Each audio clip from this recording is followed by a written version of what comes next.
Well, good evening. We are live from the Heartland. I'm Jeffrey Darty, the Christian whistleblower. I am your mailman. So glad to be with you here tonight. And I do have a delivery to make. Tonight, we'll be talking about why flat earth has been Christianized. But first, we're going to talk about how the proverbial 12 days of Christmas have been hijacked from our great pagan ancestry. You learn stuff here that you don't learn anywhere else.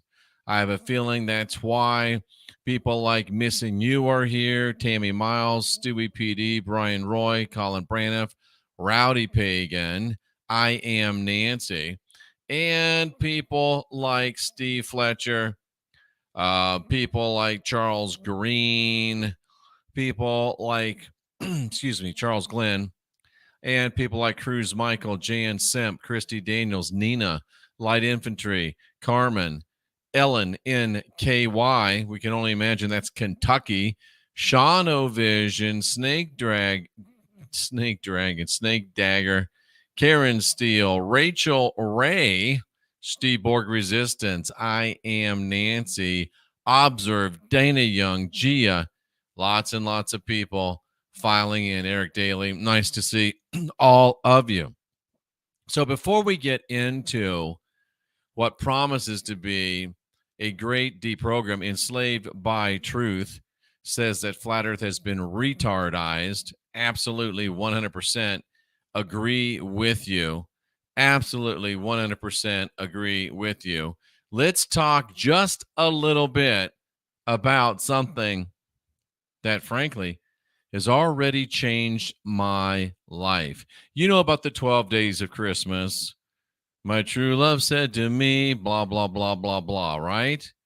Do you know that this whole idea of the 12 days of Christmas is the hijacking of a great pagan tradition that will change your life?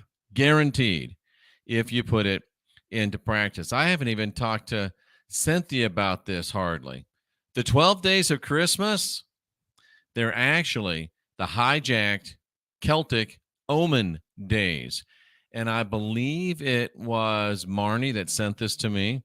So I want to send out thanks. And I hope that that's the right person I'm giving credit for. But that's right. The Celtic omen days. And you that believe you got to keep Christ in Christmas, Millennial Awakening, nice to see you. Patricia, nice to see you. Those that believe, oh, we got to have Christmas, Christmas, Christmas, Raymond, Blue. You are defending, not you, I'm just saying hello, but you are defending the theft of your heritage.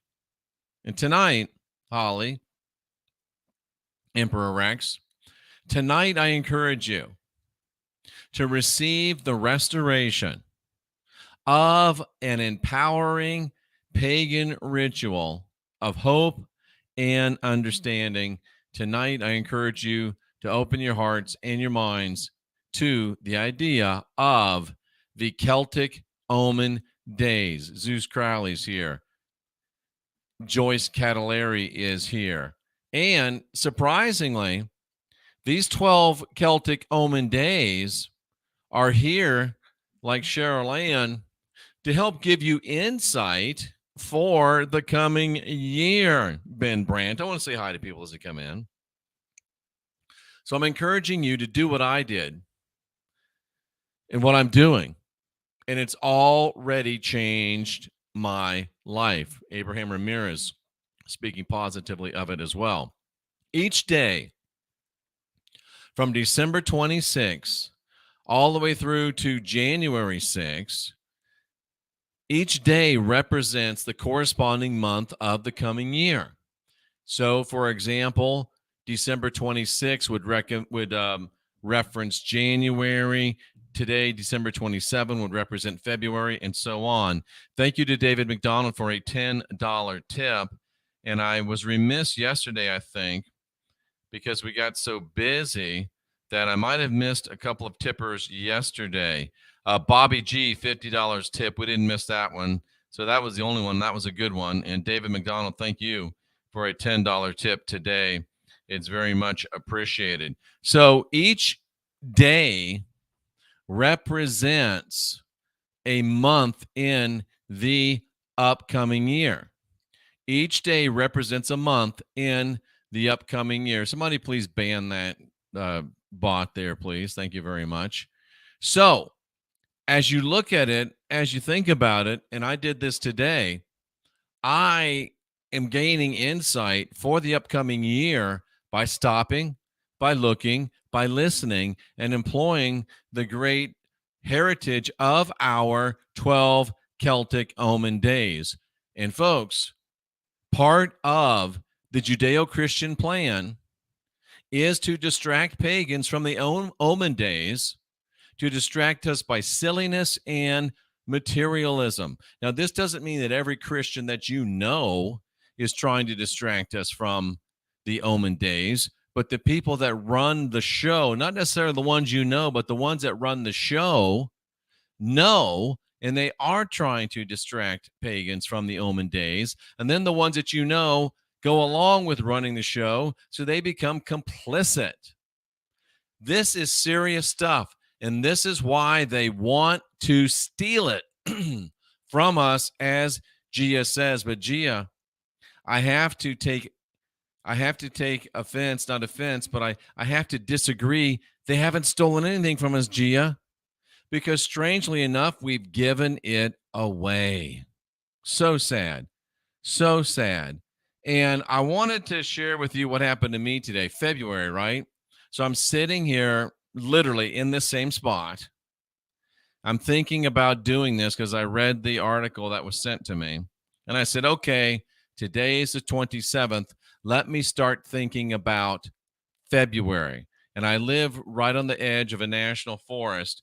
And I look out my window and all I see is forest. So the idea is to go out to nature, walk in nature, find a ritual that you can do on a daily basis over these 12 days of Celtic omen days. So I said, okay, I centered myself, cleared myself, grounded myself, and said, okay, I'm ready. What do you have to show me? And I looked out the window, and we see a lot of deer out here, but they never come right up to our fence. It's just one of those like cattle fences that's put up by the state.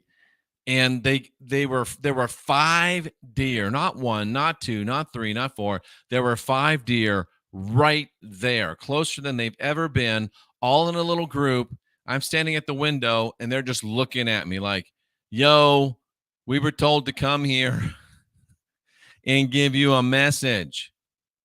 And they did. And I looked at them, and my first thought was, what does 5 mean in numerology? Well, 5 in numerology means excitement. It means joyous living. It means depth. It means energy. And it means making a difference. So already, just by employing this redirect from the Judeo-Christian Christmas nonsense to the real roots of what this time is all about, I've received a profound realization. And February is going to be a great, great month. I only wish that I'd started early enough to get in and have a great understanding of January. But you can bet that I will be watching, I will be looking, I will be listening throughout these days. And I will go ahead and report to you the things that come up that are remarkable. Now, moving on to why flat Earth has been Christianized. One of the cousins that sent this in, I don't always say the name because I just don't know. I just don't know if they want their name to be out. But this is what the cousin sent to me. One of the big opposition influence or obstacles to true Earth information, and I guess that's kind of the new name for flat Earth. They went from flat Earth to true Earth, and I'm okay with that. I'm okay with that. So one of the big opposition influences or obstacles to true Earth may be the folks that must not be named, the aliens, those from the other side, those from beyond, that are behind so much institutional control. Hi, Debbie. So Jeffrey Darty, and this was written to me and a few people. It was a group email. Jeffrey Darty likes to expose World War II Allied propaganda against the leader of Germany. And I do. One of the policies in his early days, that being the leader of Germany, was to purge the German schools from the influence of those alien science folks. And this science included the theory of relativity, as among many other things that served as bedrock for the globe doctrine and what might be called alien cosmology. Now, this purge was an existential crisis for the secret controllers because they threw them out of power. And wow, it caused a ruckus. So, this cousin asked the question, has True Earth reached the proverbial tipping point? Has True Earth come to the place where it could be potentially devastating to the secret control system? And this is, he says, a strategic insight to winning. It may help explain the baffling reactions we see in the persistent flat Earth haters. There was no quarter given to the Reich, in the Reich, I think he meant, and there must be no quarter given to True Earth. We are in a battle to the death. We will fight with any means. No damage or carnage will be spared for their victory. We must be aware of this danger. I wanted to relate it as the cousin wrote it. So that leads us into why the flat earth has been Christianized. And if you don't know it, the flat earth movement, I started thinking about it maybe 8-9 years ago, and it was totally different 8-9 years ago. I know because I dabbled with some of the people that were in it. But now in the last 4 years, let's say 5 years, to be fair, in the last 5 years, the fundamentalist Christians have hijacked and taken over the flat earth movement. And I'll welcome anybody on this channel to debate that. Let the crickets commence. So flat earth has been targeted and it has been Christianized by the Judeo-Christian control matrix. And the reason why flat earth, true earth has been Christianized is to hide the truth that is meant to replace it. And since we spoke about Germany, the chancellor of Germany at that time is on record as saying that world ice theory would replace the creationist tales of Christianity. World ice theory became the Aryan antithesis to alien physics and the alien theory of relativity. Nordic ancestors grew strong in ice. They grew strong in the snow. And consequently, anthropologically, and certainly in our spirit, cosmic ice is the strength and the natural heritage of Nordic man. Fascinating, right? Fascinating. Let me remind you to go to jeffreydarty.com and click the Focused Life Force Energy button. Get a high consciousness environment sent right to your phone, right to your home.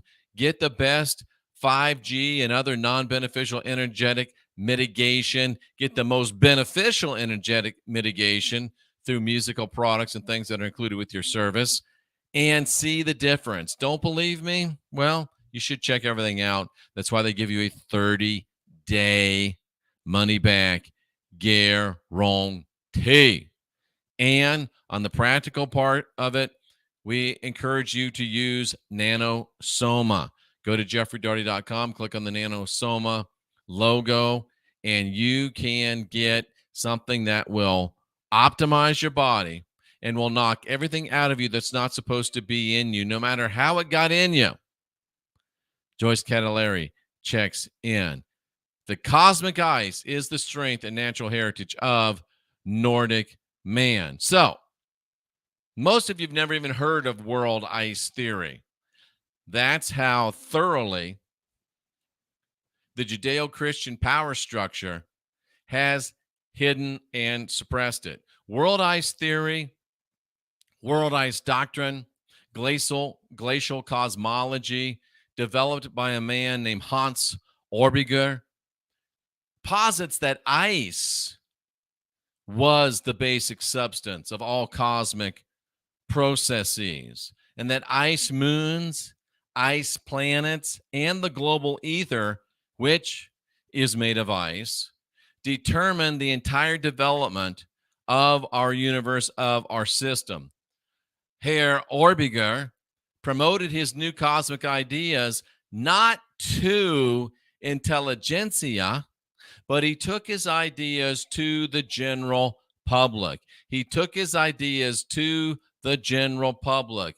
He was reasoning that, listen, if the masses accept the ideas, the masses will put pressure and force academia to consider the ideas, or will just destroy academia. How beautiful is that? How beautiful is that? We need to do the same thing. It needs to be an inverse pyramid operation. We force so much energy up the top that it blows the lid off the damn thing. And did you know that cosmo-technical societies were formed? Public lectures were given that ended up attracting large audiences. There was Cosmic Ice movies. There was Cosmic Ice radio programs. There was Cosmic Ice journals, novels. There was Cosmic Ice newspapers.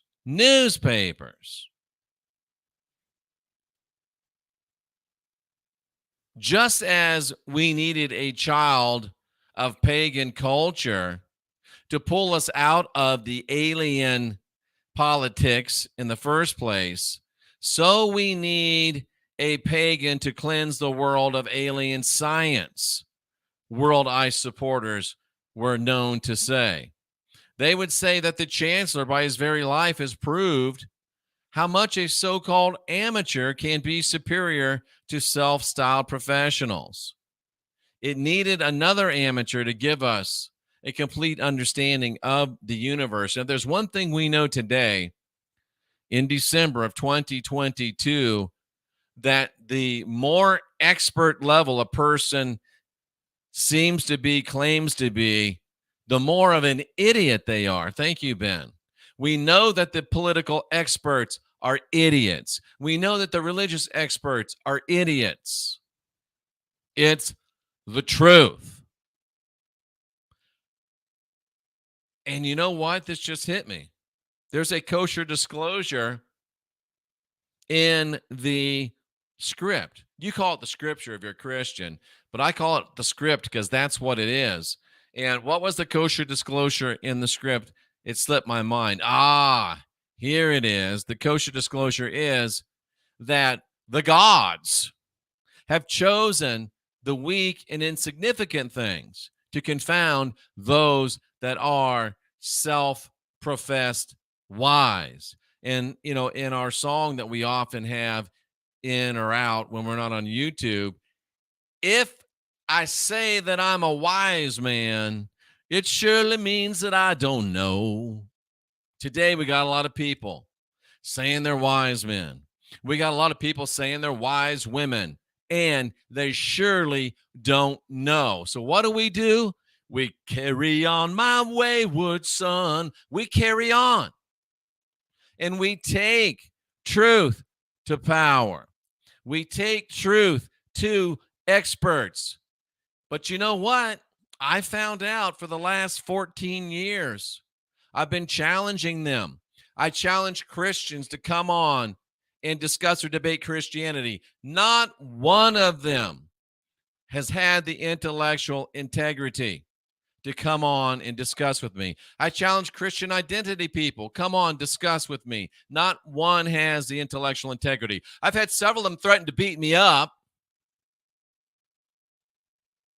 That's the level of nonsense that we lower ourselves to. Same thing with flat earth Christians. Nope. They find a reason to run away. Well, guess what? I'm taking it to them in 2023. I'll be taking it to them. Oh, Jeff, you're going to crash people's churches. You're going to crash people's kingdom halls. You're going to crash people's events. Hell yes, I am. I've been nice. I've been polite. I've asked. They run. They can continue to run, but they will not be able to hide. The Christian whistleblower is coming for you. Get ready. Get ready. Okay. The power of de facto Judeo-Christian intelligentsia needed to be broken back then. Millennial Awakening says Christianity is a mental illness. 100%. 100%. Phoenix Joshua Fox is with us. Tom is with us.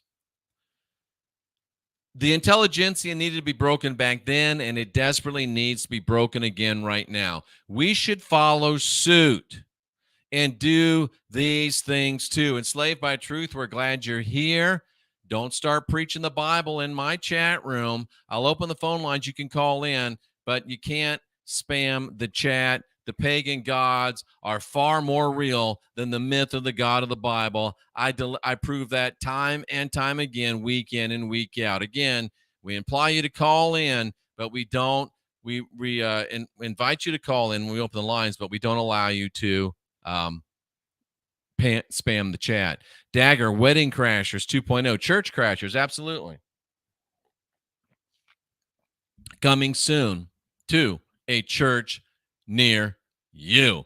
Probably not live observe, because it works out much better when you tape it, edit it, because Alex Stein has shown me the best way to do it. So that's why we're going to do it. We won't do it live. We will not do it live. We just won't do it live. Okay, so let's move on. And it got so strong, this movement got so strong, that companies owned by adherents of world ice theory, they wouldn't even hire people who declared themselves that were not for world ice theory.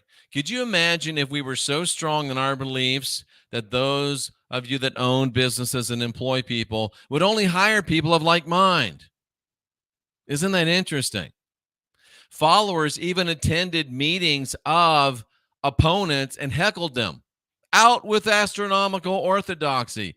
That's what I'm talking about. Where are the great pagans that could be going to churches and asking questions or even heckling preachers? Where are the people to go out when they're having drag queen shows where children are allowed? Where are the people out there protesting and heckling?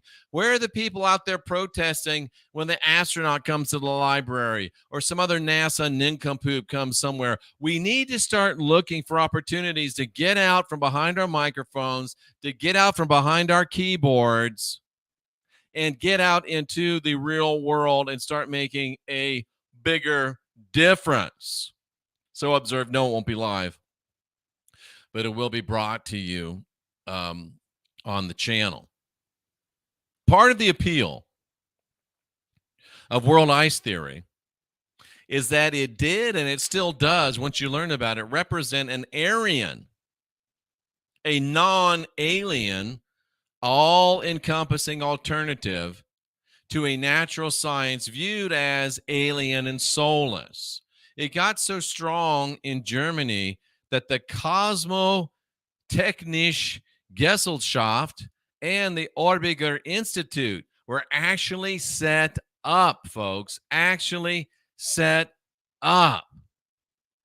Eric Daly reports that With It Gets It was denied an executive level job because he wouldn't delete his FE content from the web. Good for him. I salute With It Gets It, at least in that regard. By 1921, these enthusiastic adherents had created not one, but two institutes, which included engineers, physicians, civil servants, and businessmen. Let's get busy, cousins, because worldized theory, none of you even heard of it.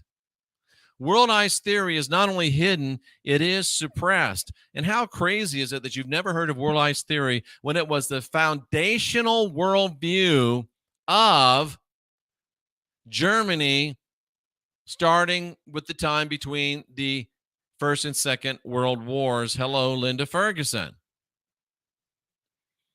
One thing's for sure, Joyce, Dana. One thing's for sure. The Judeo-Christian cabal has gone to great lengths and has made certain to bury world ice theory because it calls into question everything that the Judeo-Christian worldview has sold to us as true. And it relates specifically to the fundamentalist Christian hijacking of flat earth / true earth, because if we know, if we learn, if we understand, if we hear about world ice theory, we'll be asking many, many, many, many more questions. And we would naturally begin to question the Judeo-Christian Bible as we have and would and continue to question Judeo-Christian science. Because right now, the fundamentalist Judeo-Christian mind control assimilated bots have got such power over it that they're able to keep people from taking the next step. Somebody mentioned earlier, I don't know if the shape of the earth is that important. And then somebody said, well, I think the shape of the earth is really important. Raven Blue's grandfather would heckle the J-dubs in their meetings. You're not supposed to speak unless asked. My dad was an elder and he was embarrassed. Her grandpa was his hero. Excellent, excellent, excellent. But listen, folks, we don't know for sure if it's flat.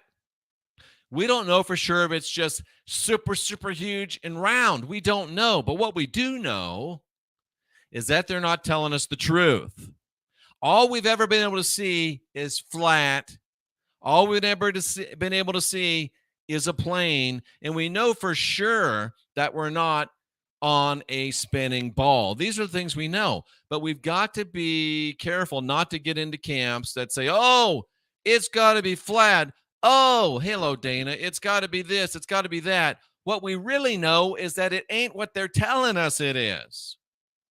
And this infighting is designed to do just that, to keep us fighting about nonsense instead of realizing it's the best ever dagger heckling. Light infantry reminds us that the Christ cucks, the Christianized, burnt down the Library of Alexandria. They killed Hypatia. They intentionally sent us into the Dark Ages so we wouldn't know these things. Do you realize that if Christianity had not destroyed the Alexandrian Library, if they had not killed Hypatia, we probably never would have had to argue against the silly, nonsensical spinning ball hurtling through space. And we'll have more to say about that later at the end of, or towards the end of the deprogram. So, another reason why flat earth, true earth, has been Christianized is because it ties into the truth that the chancellor was bringing to the world. It ties into the true story of World War II, which, if known, forever destroys the Judeo-Christian cabal. It destroys the Judeo-Christian cabal and their teaching on history, their teaching on religion, and yes, even their history, religion, and cosmology. Steve Borg makes a great point. It's like the way the Christians fight over doctrines. Take a lesson from that. How many times have you pulled up to a stop sign and there's 4 different churches on each corner, all supposed to be the real church of the new God? Jeff Snyder, new assignment. What is that, Chalk Body Outline? Chalk Body Outline, good channel. We don't agree with each other on everything, but Chalk Body Outline does some good work. I would encourage you to go over there and subscribe to that channel. Now, that doesn't mean that I agree with everything that they say, but they've got some content that's worth listening to and watching. So go over there and subscribe to Chalk Body Outline. It's a cool shirt. It's a cool channel. Just begin to notice as you're driving down the street in your town how many damn churches you see. Like Linda Ferguson says, there's the first church of everything. I've even seen the ones that say Second Church, Second Baptist. I've never seen a Third Lutheran, but I've seen First Baptist. I've seen Second Baptist. But somewhere there's probably a Third Baptist church in some city. It's so nonsensical. They want to say it's God, it's the Bible, it's the one true religion, but you got more varieties of Christian than the 57 varieties that are in the Heinz ketchup. There's thousands of different Christian denominations, but it's all the same God and it's all the same Bible. It's just nonsensical, ladies and gentlemen. It's just nonsensical. Real nigh the science guy showing up. The Judeo-Christians, cannot allow the world to know that the chancellor had the same plan for Christianity that he executed against Judaism and Freemasonry. I've proven it over and over and over and over, and over and over and over. I got to find some way. Jan Simp lives in a town of 2,000 people, and there's 25 Baptist churches, just 25, in a town of 2,000. I've got to find a way to be able to go to, I'm just going to start going to Christian gatherings. The chancellor had the same plan for Christianity that he executed against Judaism and Freemasonry. But the problem is I can't go to a Christian identity place and have a discussion. I'll get shot. I might have to take one for the team. Phoenix Joshua Fox is in the chat room tonight. If we don't figure out our true history, we can never achieve the highest potentials. I would say, Joshua, that if we don't understand historical trends, history is not about who, when, where, what. It's about, when this happens, this is going to happen. So thank you so much for that. I appreciate it. But you've got to understand that the chancellor had the same plan for Christianity that he had for Judaism and that he had for Freemasonry. And that's one of the big reasons why Christianity has hijacked the flat earth movement. Because when you start going into flat earth movement, you have stepped out of orthodoxy. And if they don't rein you in, they don't really care if you go to some flat earth conferences, but they don't want you taking the next step and the next step and the next step. So in many ways, now hear what I'm saying. I don't believe we live on a spinning ball, but in many ways, flat earth is a faux enlightenment, a fake enlightenment, because they don't care if you realize that you don't live on a spinning ball so much. But what they really don't want you to know is that not only is the science lying to you, not only is the education lying to you, not only is entertainment lying to you, but so is religion. They all want to put the brakes. They've been successful by and large now. We can question the government. We can question history. We can question the financial system. We can question the education system. We can question the legal system. But don't you dare question the Bible. It's the one thing in all of everything that's never been never been messed with. Cool story, bro. If you believe that, you're what we call a Tino, a truther in name only. Okay, let's get into the meat and the potatoes. World ice theory.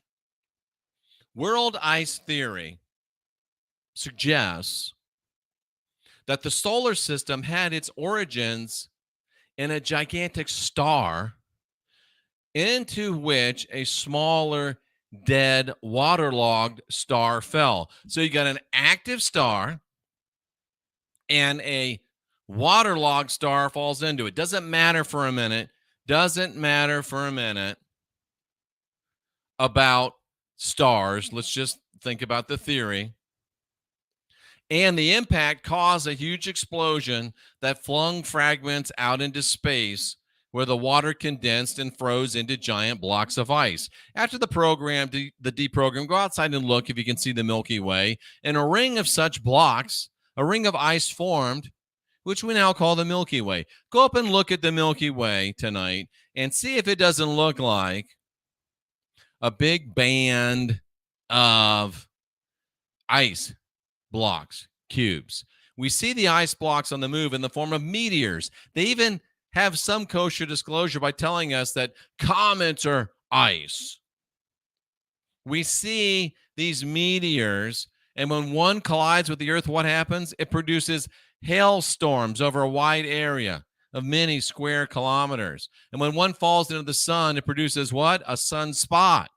And it gets vaporized, making fine ice that covers the innermost planets. Cynthia could tell us what these people call that. There's a thing they call it.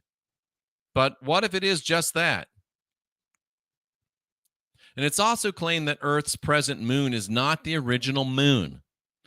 And you've got to be pretty set in your ways not to allow for the possibility that the moon that we have is not the original moon that we have, or that at least that moon hasn't been there the whole time. World ice theory suggests that the present moon not only is not its original moon, but there's been several satellites before it over long periods of time, and they slowly melt, they slowly spiral in towards Earth until they get disintegrated. Dana is looking and thinking. I should get a ballistic vest. You're right, Eric. I will. You're right. That's a confirmation I needed. I will. Steady Eddie East is up, and he's right. Nice to see you, Steady Eddie. I think of you every time I put on that coat, and I still wear it most of the time when I go out. One can identify in rock strata of several geological eras with the impacts of these satellites. There's a new thought for you. It was believed that the destruction of earlier ice moons were responsible for global catastrophes. We've got all of these people talking about, oh, we ran the computer models and we pulled an ice core and we looked at the stratigraphy and we know that it's pole shift. We know that it's this. We know that it's that. We got people talking about bird machines. We got all kinds of nonsense. Why do we have to make it so complicated? We know the moon's there. We understand that that's not what it's supposed to be. What would happen if that thing, and we know the moon relates to magnetism and the tides.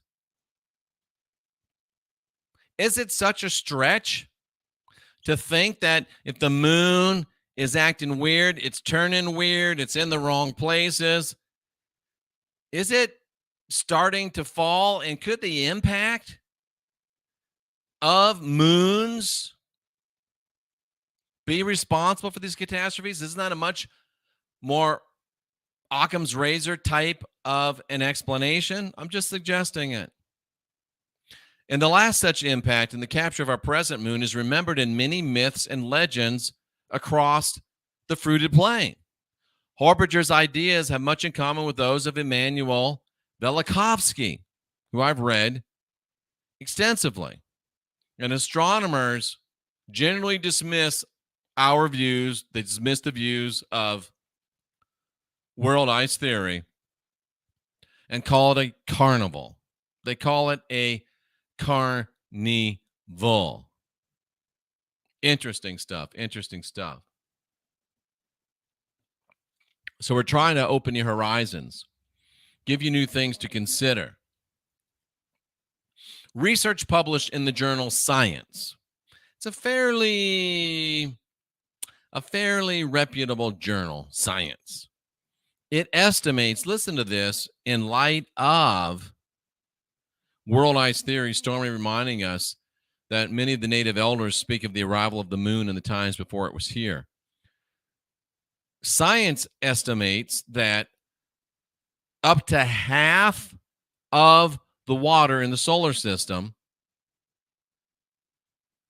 like the water on Earth, like the water around Saturn, like the meteorites of other planets, was already around even before the birth of the sun. And I believe there's recent astronomical data suggesting that the rings of Saturn are in fact ice. Which brings us to something else called the snowball Earth hypothesis. It proposes that during one or more of Earth's climates, the planet's surface became entirely frozen. That would happen if the moon fell to Earth and caused a big mess. The planet's surface becomes entirely frozen. Proponents of this hypothesis argue that it best explains the sedimentary deposits that are generally believed to be of glacial origin at tropical paleoattitudes and other enigmatic features in the geological record. You don't have to go to NASA for answers. You don't have to go to computer programs for answers. You don't have to go to computer models for answers. You don't have to make up things that we're not sure ever happened. Pole shift, pole migration, solar minimum, solar maximum, solar orgasm, solar ejaculation. You don't have to go all these places. Why not apply Occam's razor? It's there. It had always been there. What would happen if that bitch fell? Woo! Brian, why would parts of the moon be transparent?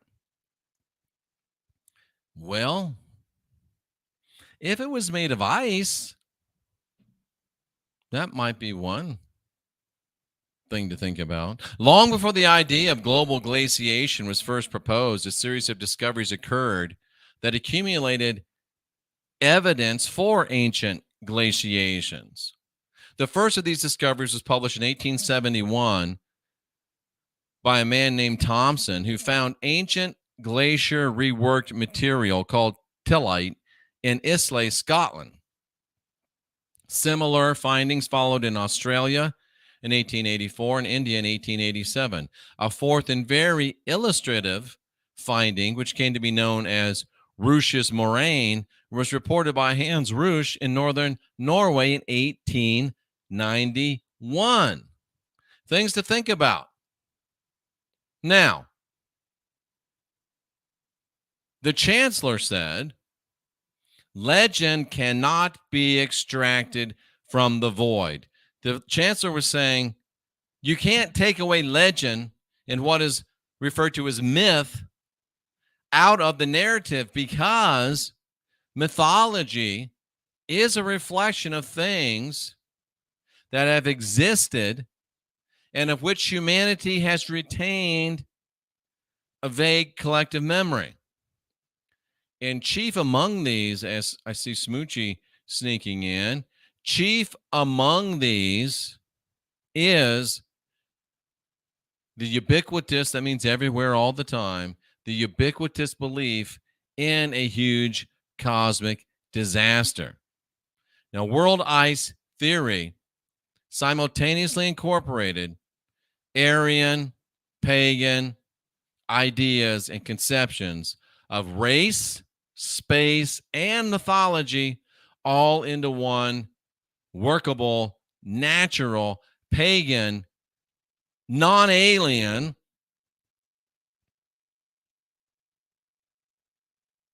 trying to think of the right word. Cosmology is the best word. The chancellor, who was extensively read, knew of multiple legends of a moonless Earth, and he was convinced that the Aryan civilization of Atlantis had fallen victim to the catastrophe of an ancient moon falling to Earth. And he firmly believed that Nordic man was birthed and grew strong in one of these periods of ice and snow, and that the world ice theory is the natural heritage of Nordic man destined to replace Christianity, which is essentially a continuation of the Jewish religion of the sun. The moon is crazy, says Joshua, and he's right.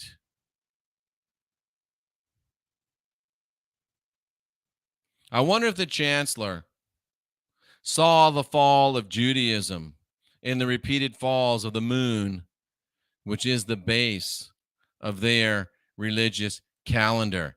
And a lot of people are asking, is the sun even real? And Christianity is really sun worship, SUNSON. You're worshiping a fake SUN because you're worshiping a fake SON. And in the end, I'm suggesting that the icy black sun of Nordic man will snuff out the solar religion of Judeo-Christianity. Sherry Cox, nice to see you. And here's another reason why world ice theory must be suppressed and Christian fundamentalism must control flat earth, true earth doctrine so they don't go any further than just this far. You can't question the Bible. Everything else in the world you can question, but not the Bible. And once you start questioning the very idea of what you live on, it should throw open the doors to everything. Why are they so afraid? World ice theory, and here's one of the reasons. World ice theory postulates that the Aryan race did not evolve like the rest of humanity. Oh, no, the Bible's the only thing that says that evolution's not real. Cool story, bro. Please, get that con out of my face. World ice theory postulates that the Aryan race did not evolve like the rest of humanity. World ice theory suggests that we were once possessed, and you know this to be true, feel it. We were once possessed of paranormal powers and extraordinary weapons that serve as the basis for stories like the Hammer of Thor.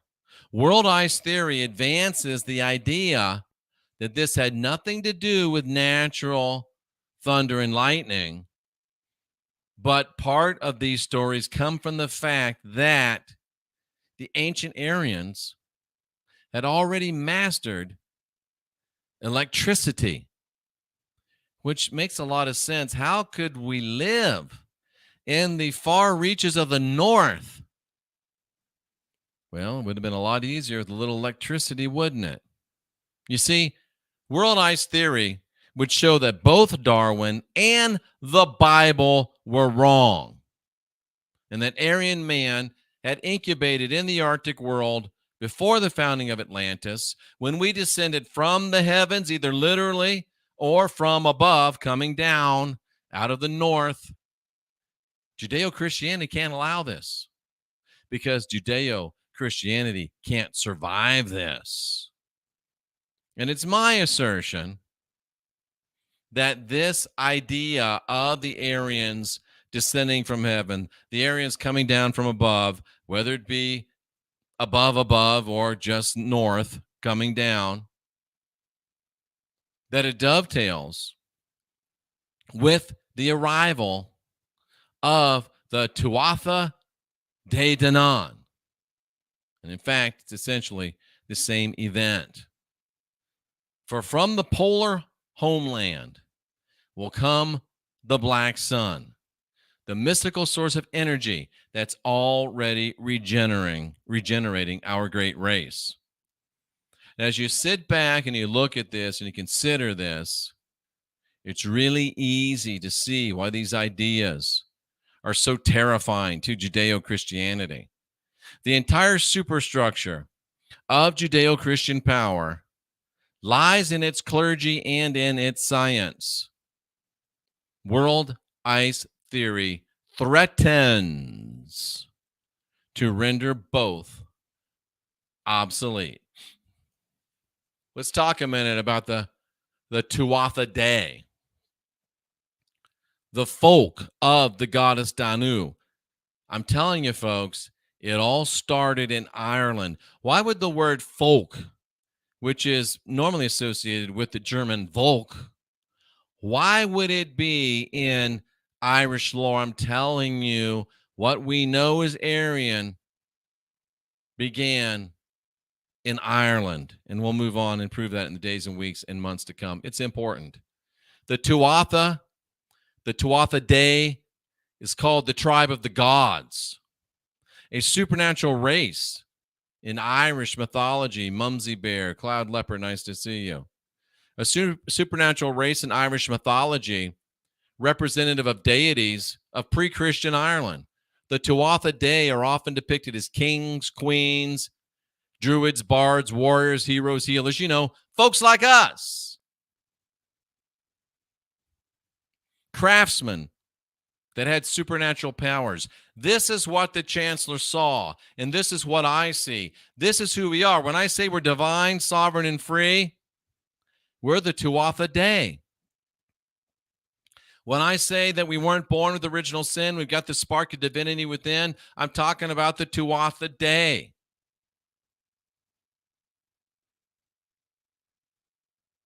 And these people, this is so interesting.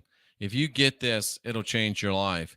These people dwell in what is called the other world, but interact with humans in the human world. Do you know that in Celtic mythology, the other world is the realm of the deities and the dead?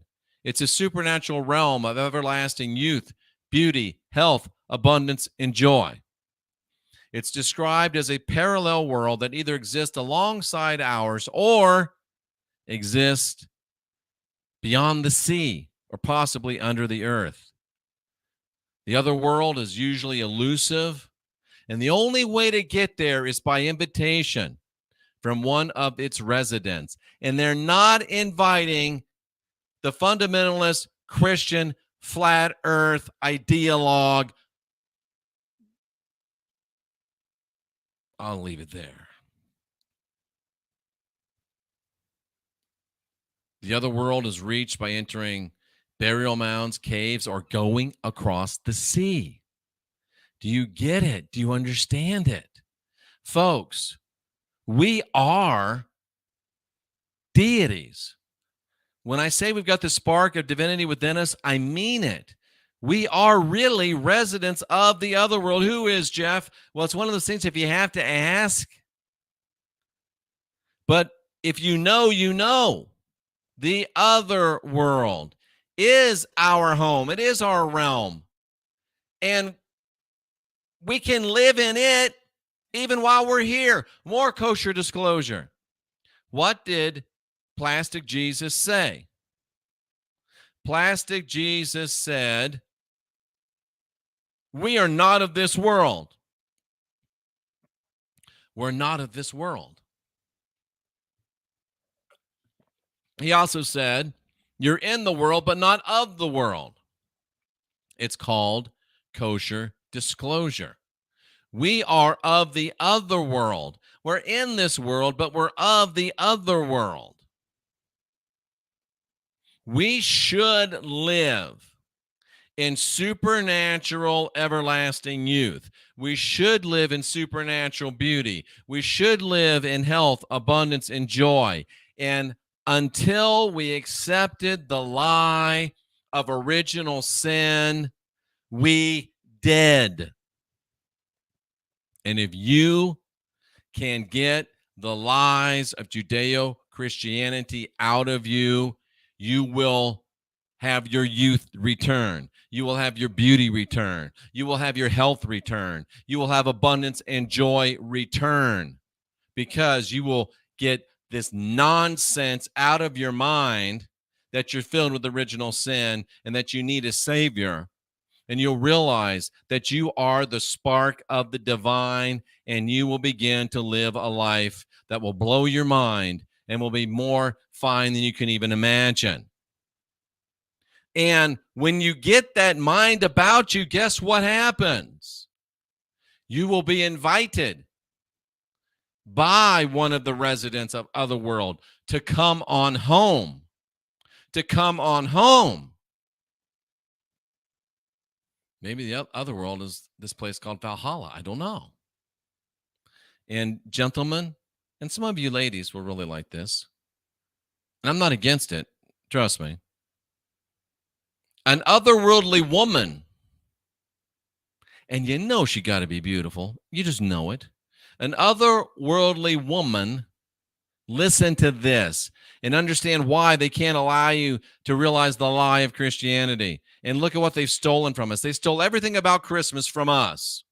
And then they want to bitch and moan and whine because we're not keeping Christ in Christmas when that little turd was never there to begin with. Did he just call Jesus a turd?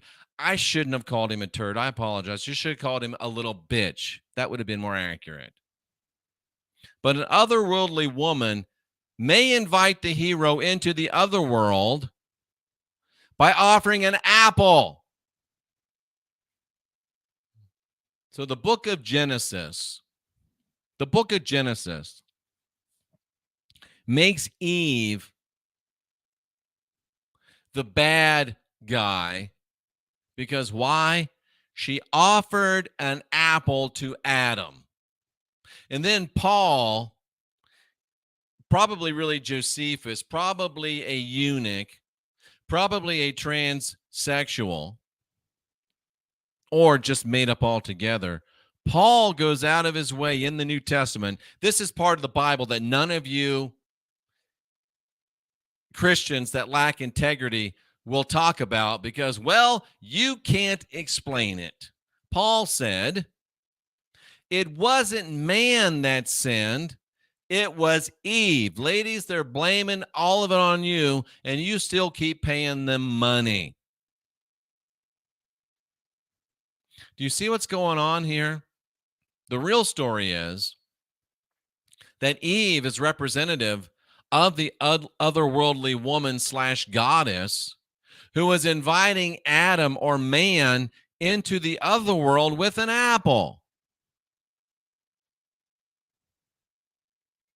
And they had to pervert that story. So now if you see a chick, if you still got some Christianity about you and you see a naked chick bringing you an apple, you will run like hell.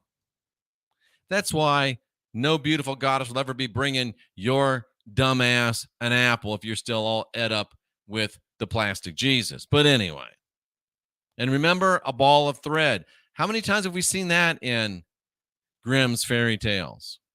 Follow it as it unwinds. Otherworld is also known as Avalon in the Arthurian legend, King Arthur. We'll be going into that more too.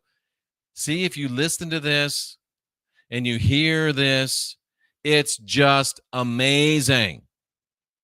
It's just amazing. Names of the otherworld or places within it. Why is he talking about flat earth with this? Listen, the other land. The promised land. They stole the very name of the promised land. It's ours, not theirs. The land of the young. The plain, flat plain. The plain of delight. The white silver plain. The silver cloud plain, the multicolored plain, the gentle plain, the Isle of Apples, always described as a supernatural realm, again, of everlasting youth, beauty, health, abundance, joy, where time moves differently. Cynthia has brilliantly stated that space ain't a place. Space is the time. between worlds or something like that. Space is time or the lack thereof. It's obvious to see why Judeo-Christianity has made the tactical decision to infiltrate the flat earth movement in order to keep all this silent and maintain their intellectual and spiritual monopoly matrix. It's plain. Now, let's move a little deeper. It's always a good thing, right? A little deeper. How about world ice theory and the vril? Oh, Jeff, that's really bad, is it? You know, one thing you can almost be certain of is when they say it's bad, it's probably good. What did Mark Twain say? If I ever find myself in the company of the majority, I stop and check my facts. But this whole idea of wielding ancient electricity ties in with the idea of the vril or the frill, German V's or F's. Frill was the more esoteric essence and use of the ancient Aryan powers. Aryans can learn to tap, Aryans today can learn to tap this enormous reservoir of physical energy available only via connection with and honoring of our ancestral family and gods and goddesses. Again, direct threats to the supremacy of Judeo-Christianity. Jason, thank you. Thank you.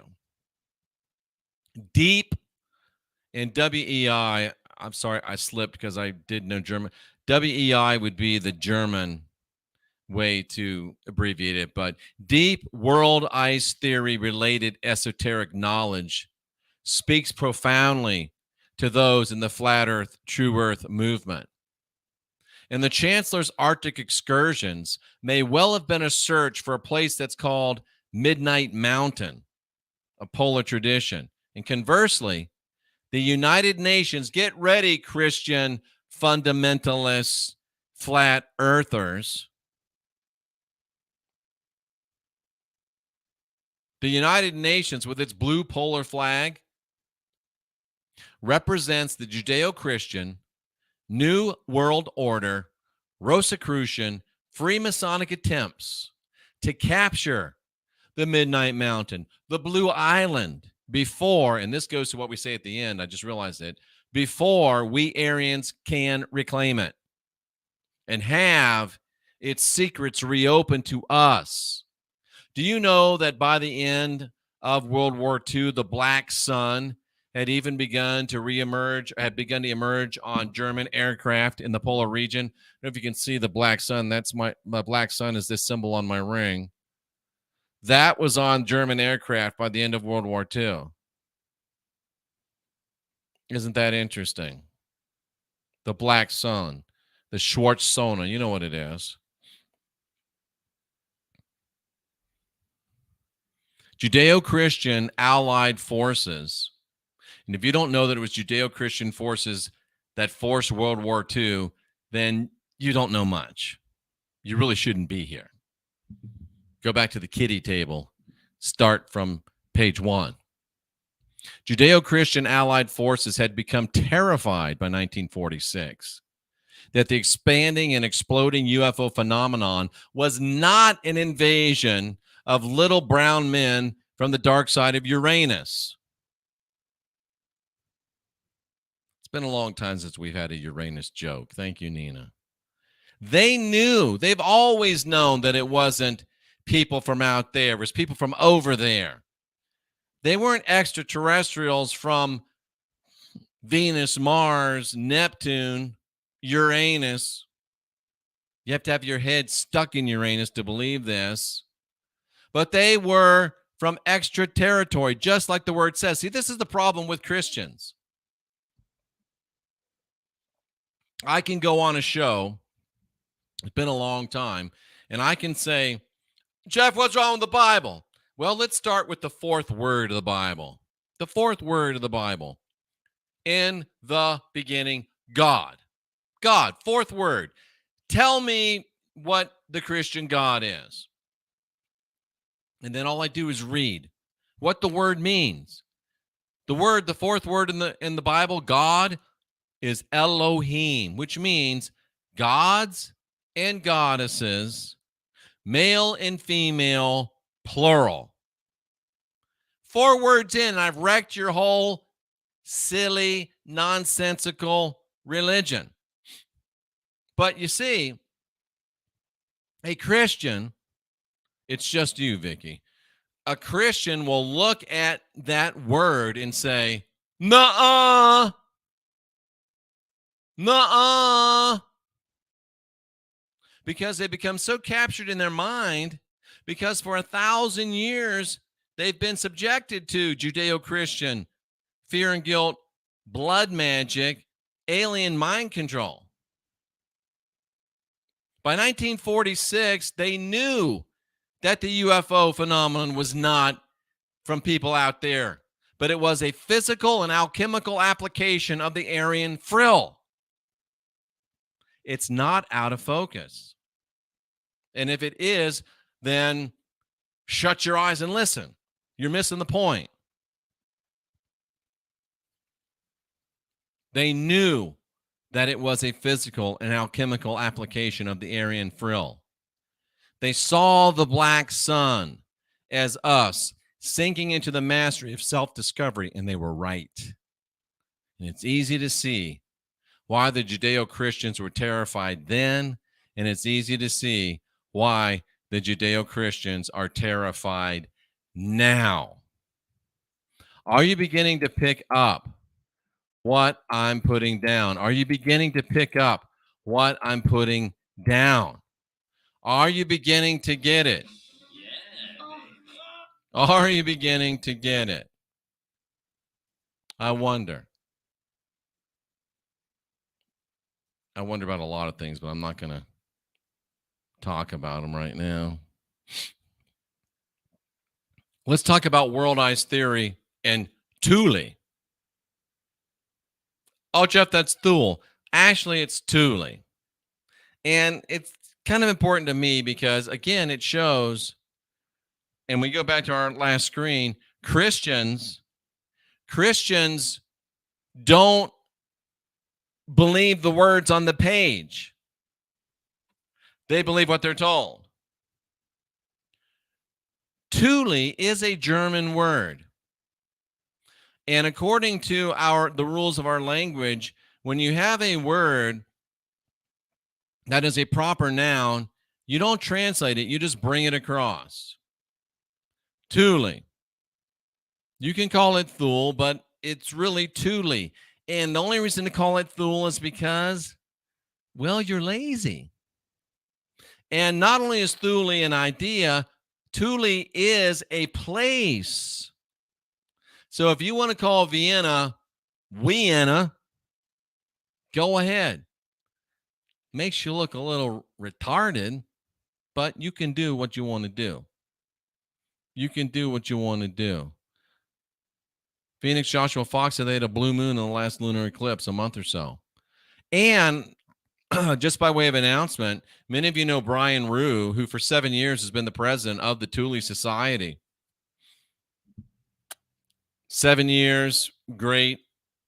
The longest running and largest continuing representation of the Thule Society.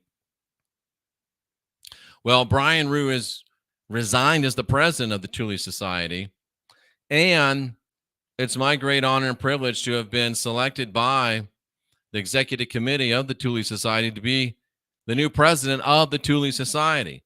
So I am the new president of the Thule Society, and you'll be hearing a lot more about that in the upcoming days and weeks and months. But tonight, let's understand that in world-eyes theory terms, the Thule is a place. Thule is a place that is the refuge of the Aryan ideal after the defeat of the Chancellor, until we rise again to reestablish our heritage. Christianity wants you to believe that he's coming back. No, he's not. He never existed. We're coming back, baby. We're coming back, baby. Thank you for the congratulations. And Thule is the place where we are right now. It's our refuge, the refuge of our ideals. Yes, we were defeated. Yes, we will rise again. And yes, we will reestablish our heritage. And now we're in Thule. So am I excited about being the new president of the Thule Society? Yes, I'm very excited about being the new president of the Thule Society. And in this interim time, our work is to master our connection with the midnight sun, the black sun, the Schwartz Sona, which, look at this symbol. What's it look like to you? What we're here to do now is to master our connection with the dual portals, the dual connection points of ethically positive energy and forces in our current esoteric spiritual power struggle, and soon to be an actual portal of actual physical energy that will translate to our physical struggle that must come. I personally believe we will mass our forces, begin to march forward, and our enemies will retreat because they know they can't defeat us. But understand that this black sun is not just a symbol. Understand that it is emblematic of a portal, actually two portals, a spiritual one and a yet to come physical one. And Ephesians 6:12 again is kosher disclosure on this. Remember, Ephesians 6 says we wrestle not against flesh and blood. Of course, we do wrestle against flesh and blood. That's a lie. We are wrestling against flesh and blood enemies. All you have to do is look around. We do wrestle against flesh and blood. This will be a portal of help and strength to have victory over our flesh and blood enemies. But we also have principalities, powers, rulers of the darkness of this world, which are also physical.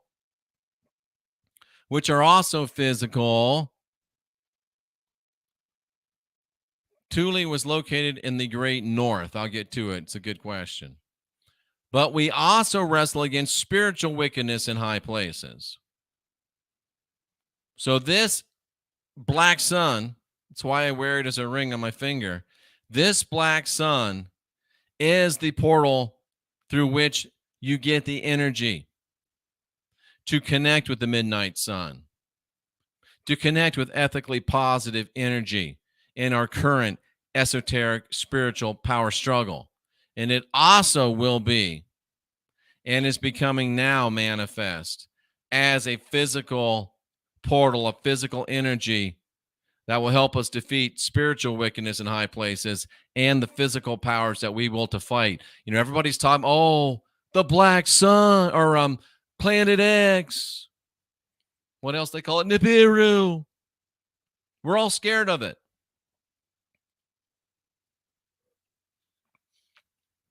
What if Planet X, Nibiru, Hercolubus, what if it's just the black sun coming back and you're afraid of your redemption that draweth nigh? The sun is coming back. The S-O-N, when really it's the S-U-N. And it's the black sun. Little something to consider. And here's something that's going to get me in trouble with some of you, but I have to bring the reality. Deep world ice theory related esoteric knowledge, deep Thule esoteric knowledge, deep frill esoteric knowledge encourages us to move away from World War II style German markings and insignias. You know what I'm talking about. We're not trying to recreate the Third Reich. That was for then. We need something new for now. We're not neo anything. We're starting a brand new thing.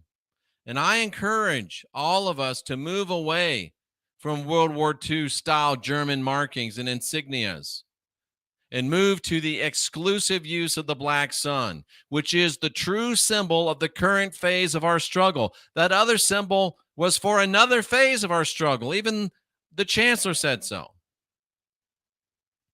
But the black sun represents the mastery of both the personal and energetic portals and forces. Are you beginning to understand why the Judeo-Christians cannot allow us to know that they are from beyond both the actual and the energetic portals? They are foreign invaders. That's why the word Hebrew means those from the other side, those from beyond. They are foreign invaders. Don't let them steal your culture. Don't let them steal your heritage. And don't let them convince you that you're born with original sin when you've got the spark of divinity within, baby. Okay. I pulled this off of FlatEarthUniversity.com, and this has a joke at the end, which I think is really funny.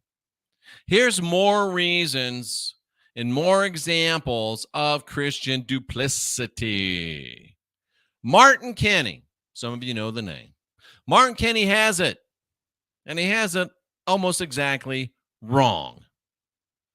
So whether this is misdirection on the part of Martin Kenny or just a result of his apparent Christian sanity, I cannot say at this time. I haven't studied him out yet and probably won't.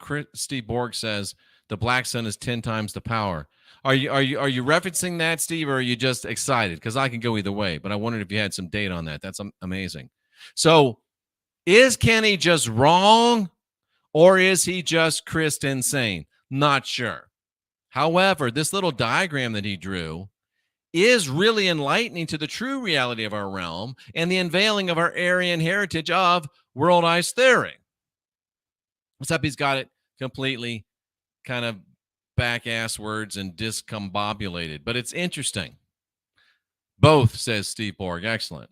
So, Martin Kenny says every 24,000 years, a new root race is born and 7 are planned. Well, the first thing I noticed as I read this was that the numbers 6 and 7 are highly Hebraic and Judeo-Christian numbers. And we're going to have to take a quick little break, ladies and gentlemen, boys and girls, cousins of all ages. And we'll take a quick break. We'll be right back after this break.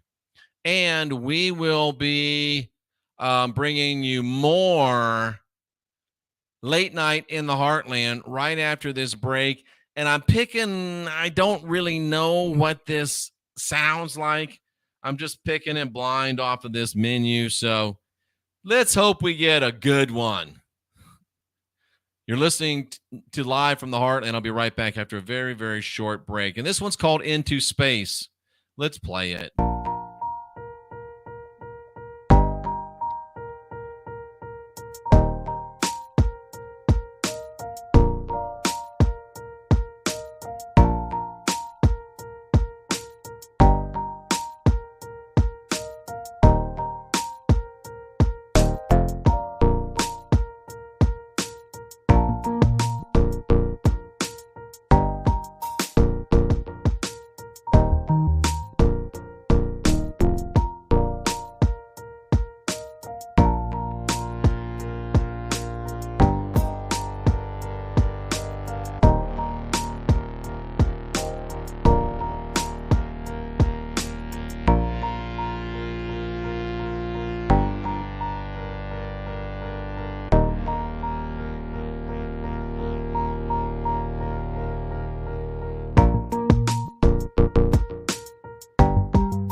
Welcome back. We're live in the heartland.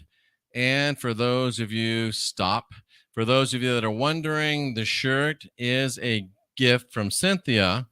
And it says, I'd rather be a wolf of Odin than a lamb of God.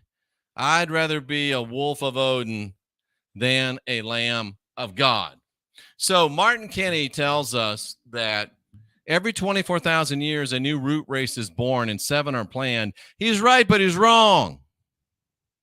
The numbers 6 and 7 are highly Hebraic and Judeo-Christian. Highly Hebraic and Judeo-Christians. A WIT, and I just realized this as I was writing this, WIT, Aryan, WIT, worldized theory, if you use the long I, WIT is white. I just thought I'd throw that in there. The numbers 6 and 7, highly Hebraic, highly Judeo-Christian, causes me to question them. A Aryan understanding may be that, as the chancellor advocated, that a moon tends to fall to Earth every 24,000 years or so. Chainsaw Cat. Light infantry. A moon tends to fall to Earth every 24,000 years or so. Moon changes would greatly affect the poles. Migration, excursion, magnetics, etc. What are you saying, Jeff? I'm saying we don't have to go to Ben from Suspicious Observers. Cynthia loves them. We don't have to necessarily go to all these people to find answers, because our great pagan forefathers had the answers thousands of years ago. I'm just suggesting.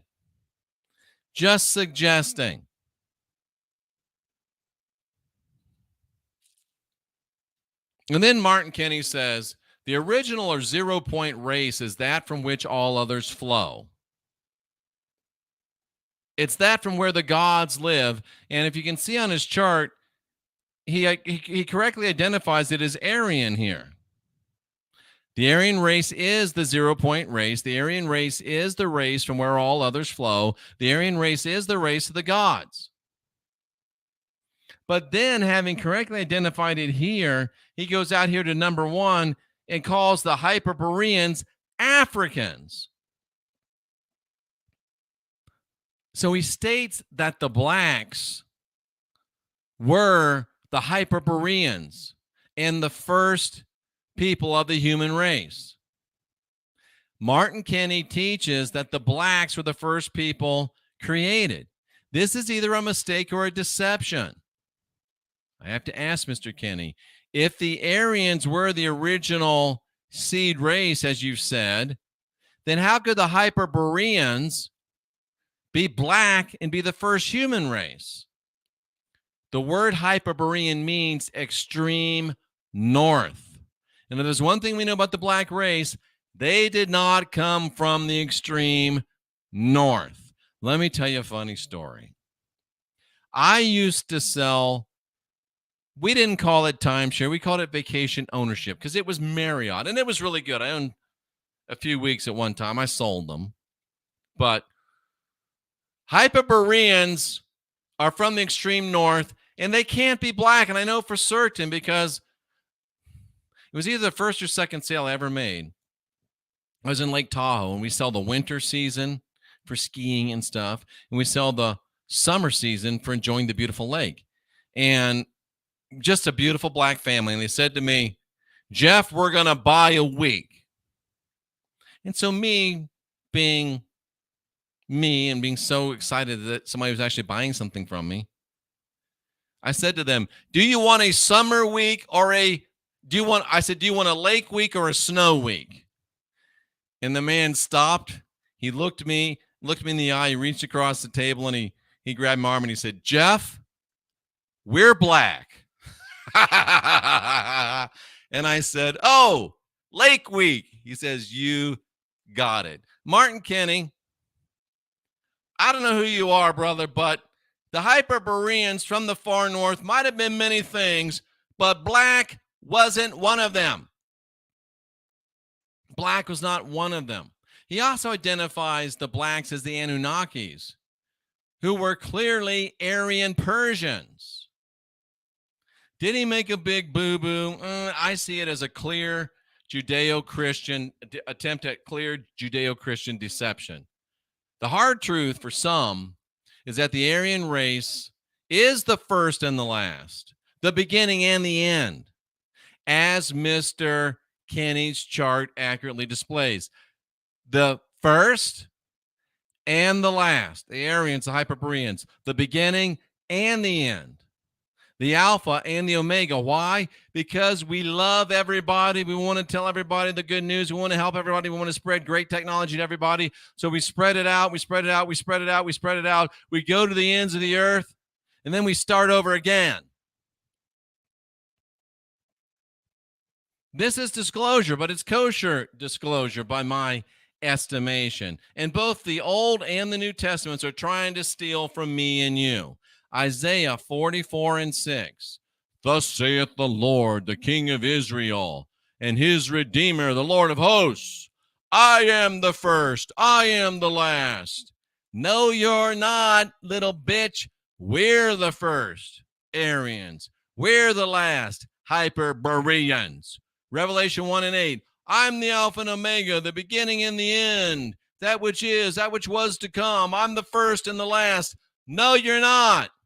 We're the first and the last. And we were here long before Christianity ever showed up on the fruited plain. We've been around for 50,000 years that we know of. You've been around for 1,000 years. So have a hot cup of earmuffs. Shut the hell up, bitch.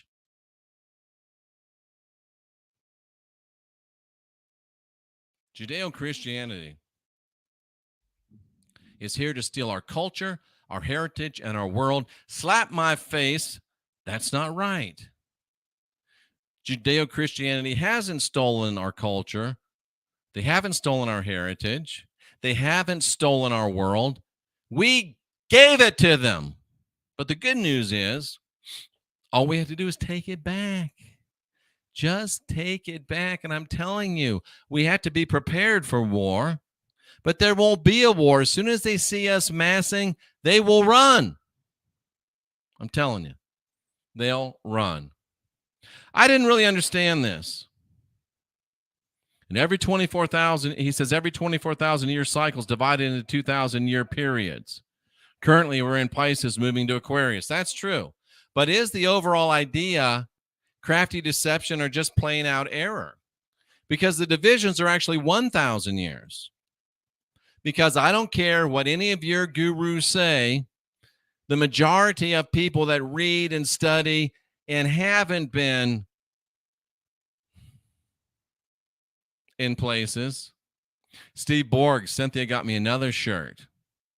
And it says your feelings on it, and it's got a guy humping them. So earmuffs, it's fuck your feelings. So you're right on track, brother. You're right on track. These cycles, these 24,000 year cycles, are broken down into 1,000 year periods. At least ours is 1,000 years, because we know that 1,000 years have been added to history by Judeo-Christian historic manipulators. And the only person that questions that is somebody that either is a Judeo-Christian historic manipulator or is a victim of mind control manipulation by the same. He then shows his hand, or his assimilation, does Mr. Kenny, by identifying Judeo-Christians, us. He calls them us. He says, we're Judeo-Christians. We're identified with the sun and moon, which is true according to worldized theory, but it's not true in a good way. But where he really showed his hand is he actually identifies in his own writing, he actually identifies and places Aryans and calls us hermaphroditic, androgyne, Baphometic. That's what Martin Kinney calls the Aryans. This is blatant Judeo-Christian hypotic projection and inversion. It's blatant Judeo-Christian deception. It makes perfect sense, says Martin Kinney, that black Africans were the first humans to be created. Maybe Sitchin was right. Well, Sitchin was a Freemason, and he was as wrong as you can be. And it only makes perfect sense that black Africans were the first humans if you're trying to devalue the white race, and that's kind of vogue today, and I got to be careful on YouTube. Further inbreeding and genetic manipulation created the other root races and sub-races, and the process continues to this day. And it does because of Judeo-Christian nonsense having replaced Aryan racial common sense. The Hyperboreans, or the black race, I don't believe that Mr. Kinney can be this ignorant. I think he's playing us. And ignorant means lack of knowledge. I believe it's classic Judeo-Christian doublespeak and outright deception because he's constantly contradicting himself, which is a Judeo-Christian signature. I was a little puzzled, but when I got to the end, I kind of figured it out. I didn't realize that Martin Kinney is a black teenager. It's a little bit of a joke. I don't think he's a teenager. I know black don't crack, but come on. He looks like he's about 10.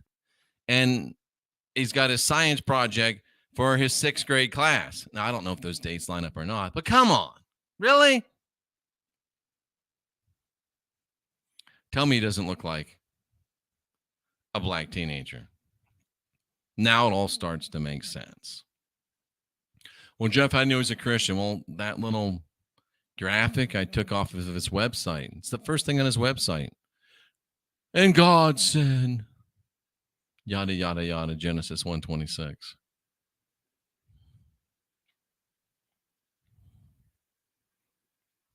I didn't know that until I got to the end. I'm like, well, damn, it all makes sense now. Damn, it all makes sense now. We was kangs. But that's exactly it. It's the BLM we was kangs thing.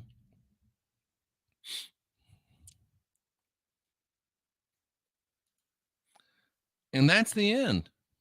Did you know that Martin Kinney was a black teenager?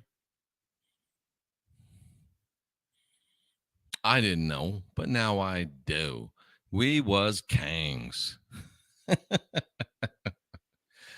Oh my, ladies and gentlemen. So now you know why. The flat earth, true earth movement was Judeo-Christianized. Now it all makes sense, says Vicky. Right? Right? It does all make sense now. My voice is starting to fail me, but we will go ahead and open the phone lines just the same. If you call in and you hear welcome to the Christian Whistleblower, press 0. If you hear music, hold on.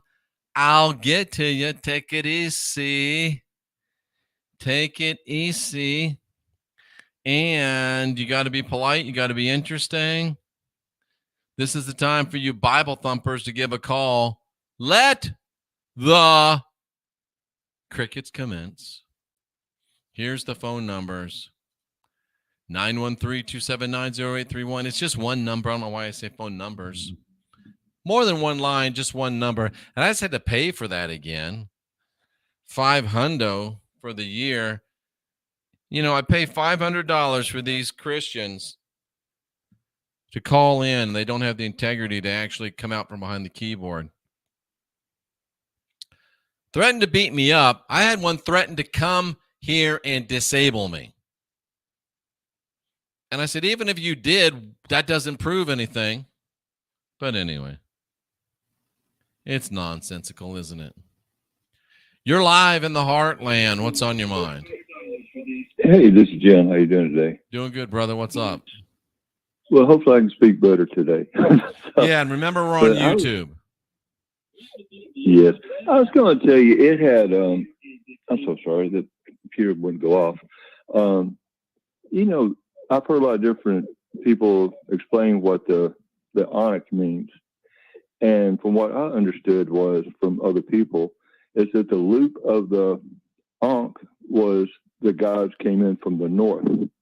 That's what that stand was for. I have no idea. So you're talking outside my okay. expertise. Well, that's all right. But anyway, that was just a thought in my mind, because for me, the last stage of people that came into this or overtook the guys came in. For what I remember, part of the Bible was the guys picked the fairest of the women, which I mean by fairest the whitest was the lightest women, the lightest skinned. Makes perfect sense. That's good stuff, man.